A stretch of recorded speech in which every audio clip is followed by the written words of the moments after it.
Hi everyone, welcome to SRK English Academy. Today I would like to explain Ruskin Bond's short story The Kite Maker, summary in Telugu.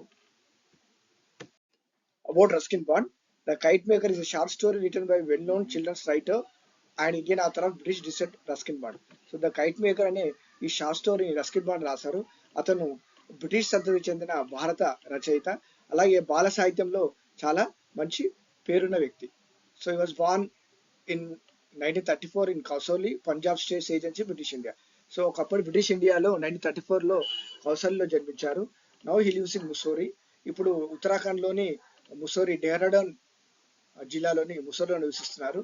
So his literary output includes a wide range of genres including autobiographical works, novels, short stories, non fiction and children's literature. So అతని సాహిత్యం అంతా కూడా వివిధ కేటగిరీలో ఉంది, genres లో ఉంది. అందులో ఆటోబయోగ్రఫికల్ వర్క్స్ ఉన్నాయి, ఆత్మకథలు ఉన్నాయి, అలాగే నవలలు ఉన్నాయి, షార్ట్ స్టోరీస్ ఉన్నాయి, అలాగే నాన్ ఫిక్షన్ ఉంది, అలాగే బాల సాహిత్యం కూడా ఉంది. So his first novel the room on the roof was received well by the readers. Bond created a fictional character named Rusty. అతని మొట్టమొదటి novel the room on the roof ఇది పాఠకులు చాలా బాగా ఆదరించారు. అందులోనే అతను ఒక కల్పిత పాత్రను, ఫిక్షనల్ క్యారెక్టర్ సృష్టించాడు. దాని పేరే rusty. His popular books are Flight of Pigeons, The Blue Umbrella, Our Trees Still Grow in Dehra. So ఇవి అతని popular books. He was awarded the Padma Shri in 1999 and Padma Bhushan in 2014. 1999లో Padmashri వచ్చింది, 2014లో Padma Bhushan receive చేసుకున్నారు. He received the Sahitya Academy Award for the novel in 1992 for Our Trees Still Grow in Dehra. So ఈ our trees still grow in Dehra అనే నవల్కి అతనికి 1992లో Sahitya Akademi award లభించింది. So ఇతని popular travel memoir ఏంటి అంటే all roads lead to Ganga. ఇది తన ప్రయాణానికి సంబంధించిన జ్ఞాపకాలకు సంబంధించిన పుస్తకం. ఇది చాలా popular. All roads lead to Ganga. It tells the story of Mehmood, an old man who is an expert in kite making. So ఇది కైట్ మేకర్ కథ అంతా కూడా మెహమూద్ అనే ఒక ముసలి వ్యక్తికి సంబంధించింది. అతను గాలిపటాలను తయారు చేయడంలో నిష్ణాతుడు, ఎక్స్పర్ట్ అతను. Mehmood feels nostalgic about his past. So Mehmood ఇతను నాస్టాలజిక్ అంటే feeling of pleasure and also slight sadness. గతంలో జరిగిన విషయాలకు సంబంధించి కొంత మిక్స్డ్ ఫీలింగ్స్ ఉంటాయి, సంతోషకరమైన కొంత బాధాకరమైన విషయాలు ఉంటాయి. అది మనకు రచయిత అతని జీవితంలో గురించి వివరిస్తున్నాడు. The writer compares Mehmood's past happy kite making life to his present unhappy retired life. So ఇక్కడ రచయిత బాండ్ మనకి రస్కిన్ బాండ్ మహమూద్ యొక్క గత జీవితం ఎంత సంతోషంగా ఉండేది అప్పుడు పతంగులు తయారు చేసినప్పుడు, ఇప్పుడు ఎంత అన్హ్యాపీగా ఉన్నాడు అతను అనేది మనకు వివరిస్తున్నాడు. The stories themes include tradition, modern materialistic life and patronage of the arts.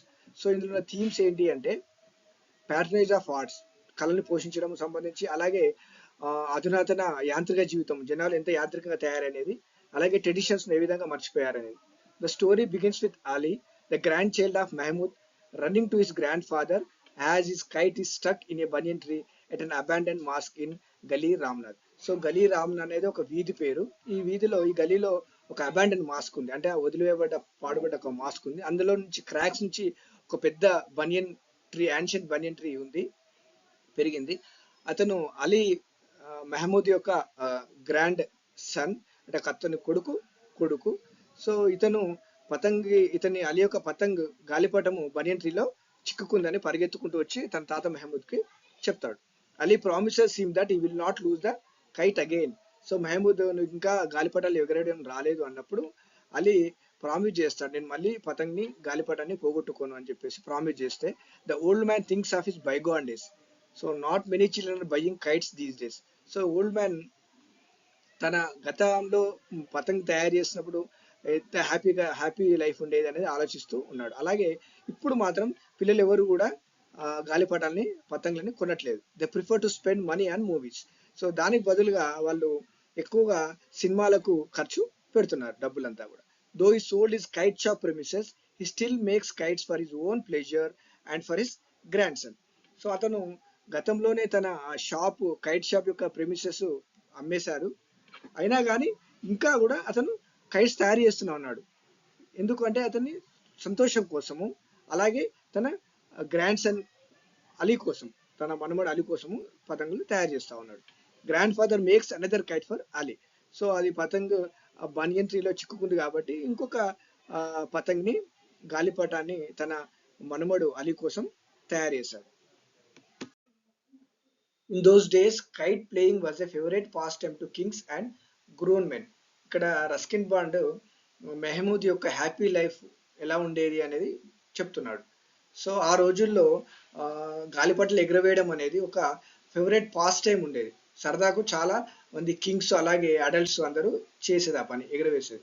So there were great kite battles still other kite string was cut. ఇక్కడ కైట్ బ్యాటిల్స్ అంటే పతంగులు యొక్క యుద్ధం జరిగేది. అంటే ఒక పతంగ ఒకటి కట్ చేయడానికి ట్రై చేసేవాళ్ళు. అట్లా కైట్ బ్యాటిల్స్ జరిగేవి, ఆ గొప్ప కైట్ బ్యాటిల్స్ జరిగేవి. ఎలా ఎప్పటి వరకు అంటే ఇంకో కైట్ కట్ అయిపోయే వరకు, ఇంకో కైట్ యొక్క స్ట్రింగ్ దారం కట్ అయ్యేంత వరకు అది బ్యాటిల్ జరుగుతుండేది. Mehmood made a special kind of kite, dragon kite for Nawab. So Mehmood Nawab కోసం ఒక ప్రత్యేకమైన కైట్ తయారు చేశాడు, దాని పేరే dragon kite. The dragon kite was launch in the presence of Nawab and a large gathering in the ground.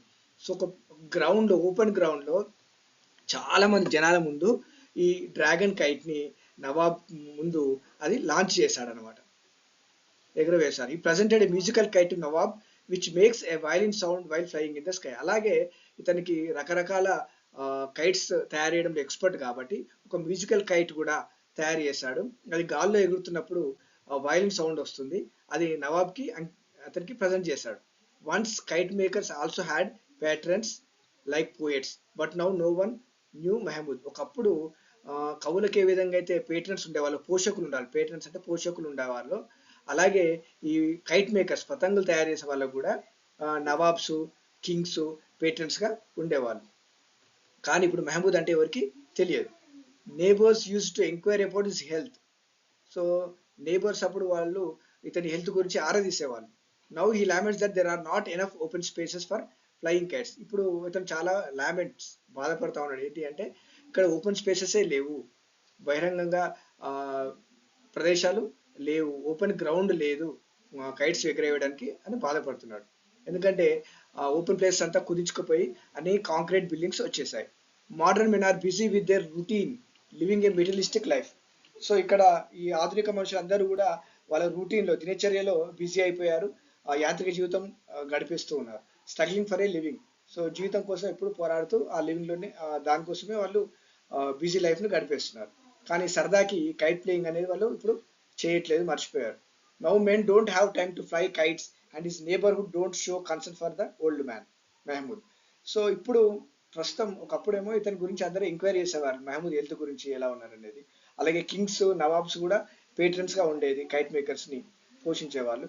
కానీ ఇప్పుడు వాళ్ళకి గుర్తింపు కూడా ఉండేది. కానీ ఇప్పుడున్న జనాలకి ఎవరికి కైట్స్ ఎగరేయడం అనే సమయం కూడా ఉండట్లేదు. అలాగే ఈ చుట్టుపక్కల వాళ్ళు కూడా ఎవరు ఓల్డ్ మ్యాన్ గురించి పట్టించుకునేవారు లేరు. At present is content with his grandson Ali's kite playing. ఇప్పుడు మాత్రం అతను సంతోషంగా ఉన్నారు, తన మనుమడు కైట్ ప్లేయింగ్ తో అతను చాలా సంతోషంగా ఉన్నాడు. And he now makes kites only for his grand son. So తన సంతోషం కోసము అలాగే తన మనుమడు కోసం మాత్రమే అతను గాలిపటాలని, కైట్స్ ని తయారు చేస్తున్నాడు. The writer notices the similarities between men and trees. Bond compares Mahmoud to a banyan tree as his hands are twisted like banyan roots and Ali to a young mimosa plant. ఇక్కడ writer మనకి మనుషులకి అలాగే trees కి కొన్ని చాలా సారూప్యత ఉంది అని చెప్తున్నాడు. అలాగే మహమూద్ ఓల్డ్ మ్యాన్ బనియన్ ట్రీతో పోలుస్తున్నాడు. ఎందుకంటే అతని హ్యాండ్స్ కూడా ఆ విధంగానే ట్విస్టెడ్ గా ఉన్నాయి, బనియన్ రూట్స్ లాగా. అలాగే అలీని ఒక యంగ్ మిమోసా ప్లాంట్స్ తో కంపేర్ చేస్తున్నారు. సో అత్తిపత్తి చెట్టుతో, ఎందుకంటే ఇది mimosa tree, it represents here, symbolises vitality, youth. So here the banyan tree represents old and traditional, just as Mahmoud represents memories and experience of his kite making craft. ఇక్కడ బనియన్ tree ఎలా old, traditional, సంప్రదాయబద్ధమైన, అలాగే మెహమూద్ కూడా తన memories ని, experiences, kite making craft లో experience సంబంధించి represent చేస్తున్నాడు. అలాగే Mehmood dreams of a beautiful and powerful kite which resembles Garuda bird, lord Vishnu's vehicle. So Mehmood ఒక అందమైన, శక్తివంతమైన కైట్ ని గురించి కలగంటాడు. అది ఎలా ఉంటుంది అంటే గరుడా బర్డ్ లాగా ఉంటుంది, గరుడ పక్షి. ఇది విష్ణుదేవుని యొక్క వాహనం, గరుడ పక్షి లాగా ఉంటుంది. He has nothing else to give Ali as an heirloom. Only thing he can hand over to Ali is a new kite. So అతని దగ్గర వారసత్వ సంపద, హెయిర్లూమ్ అంటే వారసత్వ సంపద. వారసత్వంగా ఇవ్వడానికి అతని దగ్గర ఏమీ లేదు, నథింగ్ ఎల్స్, ఏమీ లేదు అలీకి ఇవ్వడానికి, తన మనుమడికి ఇవ్వడానికి. Only thing he can hand over to Ali is a new kite. అతనికి కొత్త గాలిపటాన్ని తయారు చేయడం తప్ప అతన్ని వారసత్వంగా ఇచ్చడానికి అతని దగ్గర ఏమీ లేదు. Ali calls Mehmood repeatedly but he doesn't get any response from the old man. అలీ గాలిపటాన్ని ఎగిరేసి తిరిగి మహమూద్ తన తాత దగ్గరికి వస్తూ పిలుస్తూ ఉంటాడు, కానీ తాత నుండి ఎటువంటి రెస్పాన్స్ అతనికి రాదు. Since Ali hears a faint sound runs outside of the house to call his mother. So Ali తన తాత మెహమూద్ పైన షోల్డర్ పైన చేయి వేసినప్పుడు ఒక ఫెయింట్ సౌండ్ వస్తుంది. అలాగే ఆ సౌండ్ విని అలీ భయంతో తన తల్లిని పిలవడానికి వీధిలోకి పరిగెత్తుతాడు. The butterfly leaves the old man's beard and flies to the mimosa tree.